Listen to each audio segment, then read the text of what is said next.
Hello नमस्कार, कैसे हैं आप लोग। उम्मीद करता हूँ ठीक ही होंगे। आज मैं बात करने वाला हूँ ट्रेंडिंग स्टार खेसारी लाल यादव के बारे में। ट्रेंडिंग स्टार खेसारी लाल यादव का नया गाना नया लुक के साथ आ रहा है बहुत जल्द आप लोगों के बीच। तो इस गाने के बारे में आगे वीडियो में बताऊंगा।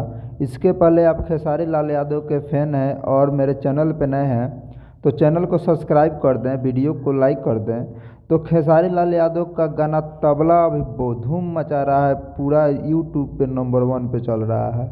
नंबर 1 पे ट्रेंड कर रहा है यह गाना तबला।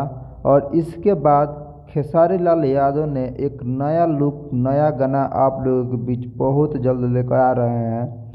और आप लोगों ने खेसारी लाल यादव का बंगाली सॉन्ग तो सुन ही लिया है बंगाली लुक में, और आप लोगों के बीच नया एक लुक आ रहा है बहुत जल्द। राजस्थानी लुक में दिखे हैं खेसारी लाल यादव। अब मूवी का शूटिंग चल रहा है या गाना का ये तो पता नहीं, लेकिन आएगा तो पता चलेगा।